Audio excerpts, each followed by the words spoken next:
Bonjour et bienvenue dans l'Actu Sport. On commence avec du foot. En championnat de Régional 1, le Sarreguemines FC a décroché sa première victoire à l'extérieur cette saison. Les Fayenciers se sont imposés 3-2 sur le terrain d'Aubert-Moderne. Lucas Schnepp, auteur d'un doublé, et Abdelkader Mouktefi ont débloqué la situation pour les visiteurs. Grâce à cette victoire, le SFC occupe désormais la 8e place du championnat de Régional 1 avec 9 points en 6 journées. Prochain rendez-vous pour les hommes de Jamel Ferjani le dimanche 12 octobre à Redin pour disputer le 5e tour de la Coupe de France. Toujours en Coupe de France, gros choc pour l'entente Neufgrange-Silsheim. Le club qui évolue en district 2 aura le privilège d'affronter l'US Sarre-Union, équipe de Régional 1. Rendez-vous samedi prochain à Neufgrange dès 16h pour suivre le 5e tour de la Coupe de France. En Régional 2, l'entente Arène-Étain-Schmidt-Villers n'a pas connu la même issue au coup de sifflet final. En déplacement sur la pelouse de Robertsau-Strasbourg, l'AES s'est incliné sur le score d'1-0. Après ce match, Arène est 7e au classement avec 6 points en 4 rencontres. Pour le prochain match, l'AES se déplacera une nouvelle fois en Alsace à Wittersheim pour le 3e tour de la Coupe du Grand Est. Le dimanche 12 octobre à 15h. Il y avait aussi du handball ce week-end. Le CO Sarral Handball se déplaçait à Rombas. Ils se sont imposés sur le score de 28-22 face au co-leader d'honneur masculin. Une prestation solide et maîtrisée qui confirme la bonne dynamique du groupe.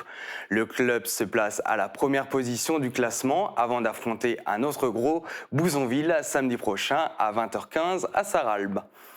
Ils ont bravé l'eau et la boue sur un parcours de 50 km. Dimanche se tenait la 21e édition du Raid Sarre-Moselle. Plus d'une dizaine de communes ont été traversées par plusieurs centaines de participants. Et cette année, l'événement a débuté avec le canoë-kayak. Retour sur la compétition en images avec Camille Henriot et Thibaut Desmerlet. Top départ pour les raideurs du Raid Sarre-Moselle. Pour cette nouvelle édition, les 500 participants divisés en équipes de 2 ont commencé leur parcours par 10 km de canoë-kayak. Autant dire que quelques bouchons se sont formés à la mise à l'eau.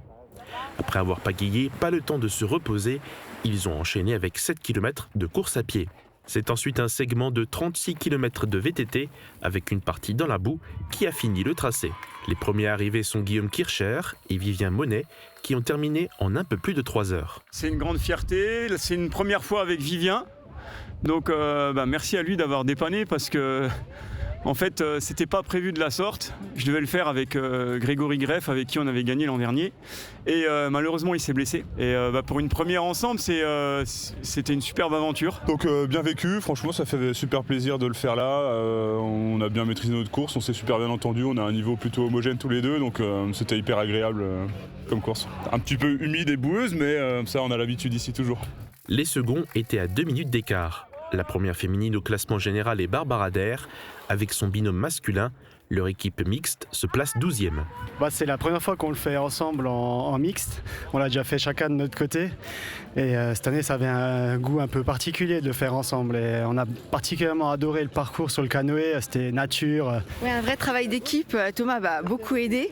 On est bien sortis du canoë. Et ensuite, on a pu continuer notre chemin. Ça faisait longtemps qu'on voulait le faire ensemble. C'est l'association Vive Sport qui a organisé cette 21e édition. Le parcours a traversé plus d'une dizaine de communes de la Casque et de la communauté d'agglomération de Forbach-Porte-de-France.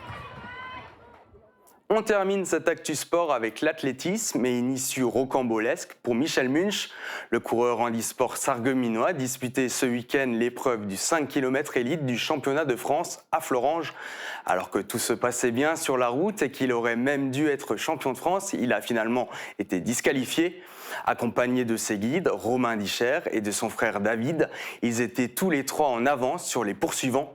Mais une heure après la fin de la course, un des juges les disqualifie. La raison, David Discher n'avait pas la licence de la Fédération française handisport. Une très grosse désillusion pour les coureurs qui avaient pourtant fait tout ce qu'il fallait sur le terrain. Le vainqueur de l'édition admet même que sur le papier, c'est bien Michel Munch, le champion de France, et qu'il ne veut pas ajouter ce titre obtenu dans des conditions difficiles. Une décision compliquée pour Michel Munch qui va lui donner plus de force pour se surpasser lors des prochaines courses. Rendez-vous dans 15 jours à Sarreguemines pour l'épreuve du 10 km. À ne pas manquer non plus ce week-end, la 3e édition du Grand Gala de catch de beach. Ce tournoi opposera 8 nations pour la Coupe du Monde de catch. Des matchs de championnat et des combats par équipe mixte auront aussi lieu. Rendez-vous ce samedi à l'espace René Cassin de beach à partir de 19h. Merci à vous d'avoir suivi cette Actu Sport. Je vous souhaite une très belle journée.